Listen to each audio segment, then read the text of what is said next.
Olá, sou Maria Dirce, popular Didi, né? Sou professora de História da Rede Estadual de Educação de Minas Gerais e hoje nós vamos estar trabalhando aqui, né, o conteúdo Humanismos e Reforma Religiosa. Eu gostaria de fazer uma ponderação antes da gente estar entrando no conteúdo propriamente dito, né, para você, principalmente para você, professor. A gente vai estar trabalhando aqui hoje duas habilidades. Uma, né, que é a habilidade 4 do nosso currículo de referência Minas Gerais e a habilidade 5. Isso por quê? Porque esses dois conteúdos, esses dois objetos de conhecimento, eles estão lá no PET 2, né, que vocês vão estar recebendo futuramente para estar trabalhando com seus alunos. Aí eu já vou deixar claro que vocês precisam aprofundar, né, com os nossos estudantes esses temas, porque eu vou estar falando aqui sucintamente, porque não dá para falar tudo, né, mas aí vocês lá depois, usando os PETs, né, e com o livro didático de vocês têm condições de aprofundar, porque aqui realmente eu vou estar fazendo um recorte desses dois objetos de conhecimento.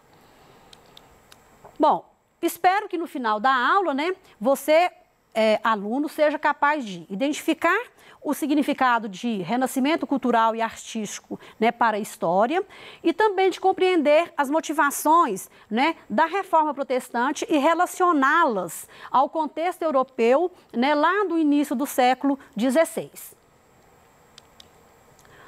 O que significa o termo renascimento? Né, isso aqui pelo dicionário do Aurélio, tá?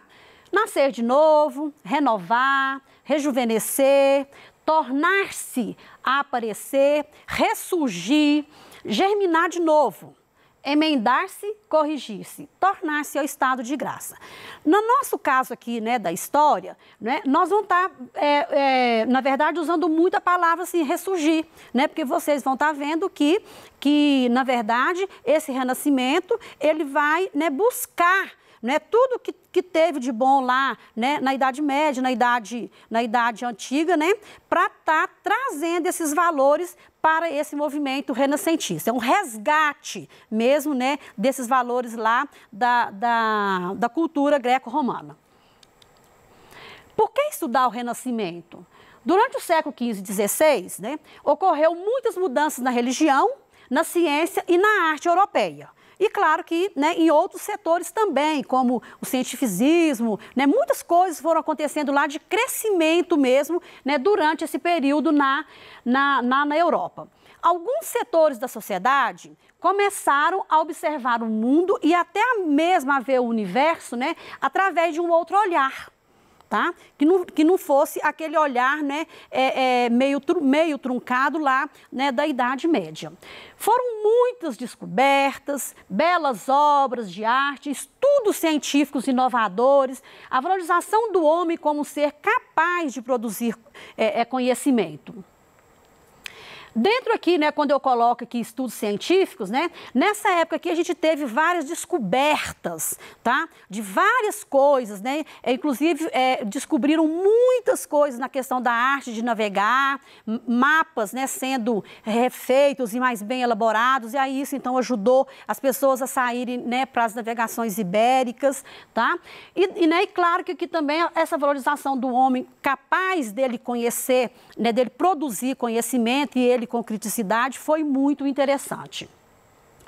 Eu trouxe duas imagens aqui, né, de dois quadros que têm o mesmo nome, né, e que, na verdade, os dois quadros estavam retratando da mesma situação, né, que era que chama Anunciação, né, e esses dois quadros retratam o quê? Né, que o anjo Gabriel foi anunciar para a Virgem, né, que viria um Messias, que no caso seria, né, Jesus, tá? Esse primeiro quadro aqui, não é isso? A Anunciação do Gentile de Fabriano, ele é uma obra lá de 1425. E já o Anunciação do Leonardo da Vinci, né, do ano de 1472. Aí eu pergunto para vocês, né, que vou deixar como indagação aí para vocês vão estar observando essa imagem com mais tranquilidade, né, aí da casa de vocês, né, aí vocês vão estar respondendo, né, no caderno, depois estar discutindo com o professor, né, de história e também com o professor de arte, porque essa aula nossa, ela está interdisciplinar, muito com o conteúdo de arte, o componente curricular de arte e o componente curricular de ensino religioso, que é o nosso segundo tema. Mas os dois dá para trabalhar, tanto arte como ensino religioso. Qual que é? Então, os dois quase tratam do mesmo tema, né? Que é a primeira pergunta eu até já contei para você. Qual diferença você observa entre esses dois quadros? Qual que é a pintura que parece mais realista, que tem mais nitidez nas cores, tá? E qual que você acredita que foi produzido durante a Idade Média e qual que foi durante o Renascimento, tá? Pesquisem, né, e leve para estar discutindo com os seus professores de arte, de história, de ensino religioso, que eles vão estar explicando direitinho para vocês. Mas afinal, o que foi esse renascimento, esse movimento renascentista? Renascimento, renascença ou renascentismo são termos que foram usados para identificar um período da história, né, lá da Europa, que durou aproximadamente nos meados do século XIV até o fim do século XVI.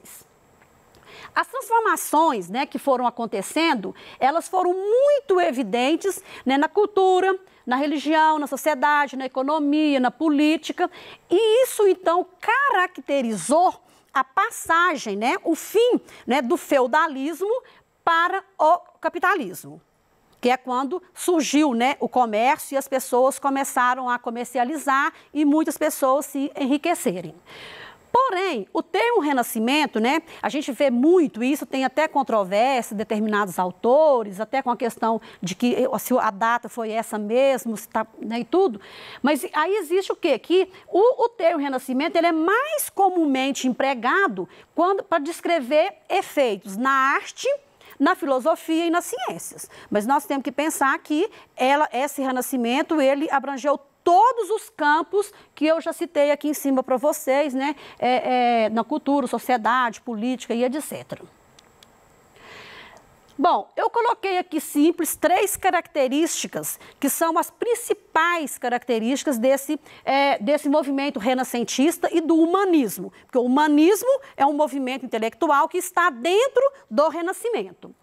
Então, qual que é a principal característica? O antropocentrismo. O que isso significa? O ser humano passa a ser o centro do universo. Ele começa a fazer uso da razão, onde eu tenho minha autonomia de pensamento e uso individual da razão. E outra característica seria, né, os valores da antiguidade, que seria eles buscarem tudo que foi feito, né, de bom, porque eles acreditavam que os valores da antiguidade valorizavam o pensamento crítico do homem, né, valorizando esse homem com o uso da razão e da sua sensibilidade. Aí eu faço a pergunta, você acha que ainda hoje temos, né, influência desse movimento? Sim, as selfies que a gente faz já não é? Que nós herdamos de lá, porque lá os artistas faziam, né, os autorretratos deles, que era para eles terem um reconhecimento das suas obras e etc. Mecenas, né? Era muito comum as pessoas, né, na época, encomendar obras para esses artistas. Essas pessoas, então, eram chamados mecenas, porque eles financiavam e pagavam para esses artistas estarem fazendo as obras.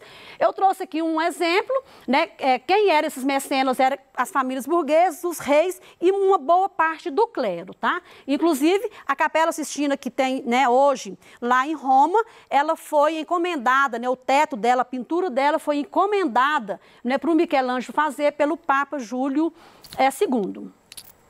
Aqui eu trouxe os principais artistas e autores do Renascimento. Eu não vou ler para vocês, porque não justifica que vocês tenham acesso a esse material. Eu só queria acrescentar aqui, não é? O Gutenberg. Tá aqui, eu não, né, por uma coisa ou outra, eu não coloquei, né, a figura dele, mas ele foi uma pessoa muito importante porque ele aqui descobriu a tipografia, tá? Então, ele faz parte também, porque aqui eu não trouxe todo mundo, eu trouxe, né, os mais renomados, mas aí vocês acrescentem aí, por favor, o Gutenberg. Agora é com você. Eu vou estar deixando aqui, né, uma atividade simples, né, para vocês estarem fazendo aí e depois discutindo com o professor de vocês, que é o que foi o humanismo, de que modo que os humanistas enxergavam o ser humano e a antiguidade clássica influenciou o humanismo. Justifique a sua resposta. E trouxe duas imagens aqui, né, do Michelangelo e uma aqui, um autorretrato dele. Um retrato de Michelangelo que foi feito, né, para uma outra pessoa. Bom, vamos então para o nosso segundo tema, que são as reformas religiosas que aconteceram no século XV e XVI. O que foi essas reformas? Foi um processo, né, que acabou com a unidade dos cristãos na Europa Ocidental, ou seja, acabou com a unidade da Igreja Católica. Tá? Essa reforma, ela está diretamente ligada a esse movimento renascentista, quando o homem passa a ter o espírito crítico, né, e aí ele começa a questionar os dogmas e as práticas da Igreja Católica. Desculpe, eu não falei, aqui é uma imagem das 95 teses do Lutero, que eu vou falar ainda há pouco. Bom, continuando, a Igreja Católica era muito poderosa, gente. Ela tinha, né, todo esse poder levou, então, a Igreja a cometer vários equívocos e atos que começou a desagradar as pessoas que ali, né, viviam. Essas pessoas, então, de maneira até sutil, começaram a fazer críticas à Igreja e apontar os seus principais, né, seus principais erros. E os dois erros, né, os principais, que é claro que tem vários, foi a questão da venda de cargos e as indulgências. O que significa indulgência? Perdão total ou parcial, né, das penas temporais aplicadas pela Igreja àqueles que haviam cometido pecado. O que significa? Eu pequei, eu ia lá, conversava lá na igreja, né, com um padre e tal, ele me perdoava e eu pagava uma certa quantia em dinheiro ou dava presentes, né, e esse tipo de coisa. Era como se fosse uma troca para que eu me salvasse. E as indulgências, então, claro que elas garantiam à igreja, né, uma boa renda. E além que era muito comum, né, a doação de dízimos. Então, a igreja realmente, ela era, né, um Estado muito poderoso, né, nessa época aqui. Aqui tem uma imagem, né, de venda de indulgências, aqui, né, por volta de 1530, numa praça, né, as pessoas lá, as pessoas do clero vendendo indulgência para quem, né, se sentia necessário de estar indo ali para desfazer dos seus pecados. E como que funciona, né? Como que funcionava a venda de cargos, que a gente também pode ser chamado de simonia? Será como que isso acontecia, né? Porque venda de cargos, né, a simonia, é uma venda de cargo que é um processo irregular, né? Que você está comprando ou vendendo alguma coisa, né, tentando talvez até enganar, de certa forma, as pessoas. A venda de cargos, então, ela existia, gente. Para quê? Porque tinha, né, as famílias nobres, as famílias mais endinheiradas, que queria que os filhos fossem ser padres, que pertencessem ao clero. Por quê? Porque era, né, era muito importante você pertencer a algum grupo da igreja e isso te dava, de certa forma, né, privilégios. Tá? Então, o normal, assim, que cada família queria que pelo menos uma pessoa, né, da família fosse ter esses privilégios que o clero tinha na época. Aqui eu coloquei uma imagem que é muito bacana, né, de uma simonia aqui. E aqui, ó, as primeiras críticas, né, conhecidas pelas condutas do clero católico, veio desse teólogo, gente, inglês, o John Wycliffe, né, e ele condenava a corrupção da igreja e defendia o retorno, né, do clero a uma vida mais de pobreza, nos moldes, né, lá dos primeiros cristãos. Porque nesse momento aqui, realmente a igreja, como ela era muito rica, né, esse clero, eles viviam com determinados privilégios que a grande parte da população não tinha esses privilégios. E aí, então, esses pensadores, né, eles começaram esses teólogos, estudiosos, eles começaram a pensar que a coisa precisaria mudar porque os privilégios estavam grandes demais. Tem aqui a figura, né? Só para vocês, pelo menos, ter uma noção da figura do John Cliff. O sacerdote e um reitor da Universidade de Praga, né, que é o Jan Hus, ele também se revolta contra a corrupção, né, do alto clero e contra a venda das indulgências. Aí, em 1517, tá? Eu coloco data, mas vocês não precisam de estar se fixando nisso, tá? Porque, na verdade, né, vocês precisam de saber, não é nem a data, mas é o que o fato histórico que ali está acontecendo mesmo. Esse monge, então, alemão, o Martim Lutero, ele apresenta as 95 teses, tá? Ele vai, prega numa porta da igreja lá na Alemanha, tá? Em que ele combatia diversas práticas e dogmas da igreja, entre eles a venda de indulgência e a remissão dos pecados. O gesto de Lutero, então, é considerado, né, como se ali, então, estivesse realmente, de fato, começando a reforma religiosa do século XVI. O Lutero, então, ele defendia a salvação pela fé. Em 1521, aqui, o Lutero é excomungado, tá, pelo Papa, sobre a acusação de heresia. Então, aí eles expulsam ele da Igreja Católica. Quem mais que combatia essas heresias, gente?